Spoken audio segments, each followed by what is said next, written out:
ಈ ವ್ಯಕ್ತಿಗೆ ರಸ್ತೆಯಲ್ಲಿ ಒಂದು ಕಾಯಿನ್ ಸಿಗುತ್ತದೆ. ಆ ಕಾಯಿನ್ನಿಂದ ಅವನು ಸ್ಪಿನ್ ಆಟವನ್ನಾಡಲು ಹೋಗುತ್ತಾನೆ. ಅವನು ಕಾಯಿನ್ ಹಾಕಿ ಬಟನ್ ಒತ್ತುತ್ತಿದ್ದಂತೆಯೇ ಒಂದೇ ಬಾರಿಗೆ ಜಾಕ್ಪಾಟ್ ಹೊಡೆಯುತ್ತದೆ. ಆ ಅಂಗಡಿಯವನು ಅಚ್ಚರಿಯಿಂದ ಬಾಯಿ ಬಿಟ್ಟು ನೋಡ್ತಾ ಇದ್ದಾನೆ. ಆ ವ್ಯಕ್ತಿ ಹಣವನ್ನು ತೆಗೆದುಕೊಂಡು ಹೋಗುತ್ತಾನೆ. ಈಗ ಅವನು ಮತ್ತೊಂದು ಆಟವಾಡಲು ಹೋಗುತ್ತಾನೆ.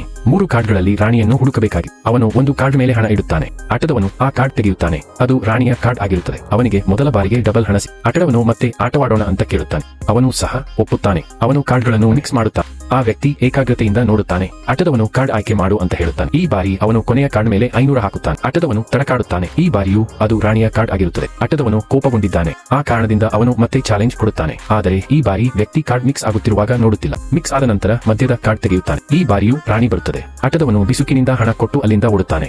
ಮತ್ತೆ ವ್ಯಕ್ತಿ ನಾಯಿಗಳ ರೇಸ್ ಆಟವಾಡಲು ಹೋಗುತ್ತಾನೆ. ಅವನು ಟಿಕೆಟ್ ಖರೀದಿಸುತ್ತಾನೆ. ಅವನು ನಂಬರ್ 1 ನಾಯಿ ಮೇಲೆ ಹಣ ಇಡುತ್ತಾನೆ. ಅವನ ನಾಯಿ ಮುಂಚೆ ಓಡುತ್ತಿದೆ. ಪಕ್ಕದಲ್ಲಿ ಕೂತಿದ್ದ ವ್ಯಕ್ತಿ ಸೋಲುತ್ತಿದ್ದಾನೆ. ಅವನ ನಂಬರ್ 2 ನಾಯಿ ಮೇಲೆ ಹಣ ಇಟ್ಟಿದ್ದ. ಅವನಿಗೆ ಟಿಕೆಟ್ ಬದಲಾಯಿಸೋಣ ಅಂತ ಕೇಳುತ್ತ ಹಳೆಯ ವ್ಯಕ್ತಿಯು ಸಂತೋಷದಿಂದ ಟಿಕೆಟ್ ಬದಲಾಯಿಸುತ್ತಾನೆ. ಆಗಲೇ ನೀರು ಬಿದ್ದ ಪರಿಣಾಮ ಶಾರ್ಟ್ ಸರ್ಕ್ಯೂಟ್ ಆಗುತ್ತದೆ. ಹಾಗಾಗಿ ಕ್ಯಾಮೆರಾ ನಿಂತು ಹೋಗುತ್ತದೆ. ಎಲ್ಲಾ ನಾಯಿಗಳು ನಿಂತ ಕ್ಯಾಮೆರಾಕ್ಕೆ ನೋಡಿ ಓಡುತ್ತವೆ.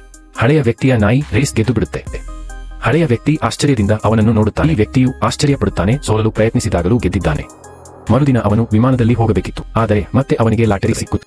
ಅದಕ್ಕೆ ಅವನಿಗೆ ಹೋಗಲಾಗುವುದಿಲ್ಲ. ಅವನ ಮನೆ ತಲುಪಿದಾಗ ಅವನು ಹಾರಬೇಕಿದ್ದ ವಿಮಾನ ಕುಸಿತಗೊಂಡಿದೆ ಅನ್ನೋದನ್ನು ತಿಳಿಯುತ್ತೆ. ಎಲ್ಲಾ ಪ್ರಯಾಣಿಕರು ಸತ್ತಿದ್ದಾರೆ. ಈ ಬಾರಿ ಅವನು ಮತ್ತಷ್ಟು ಆಶ್ಚರ್ಯ ಪಡುತ್ತಾನೆ.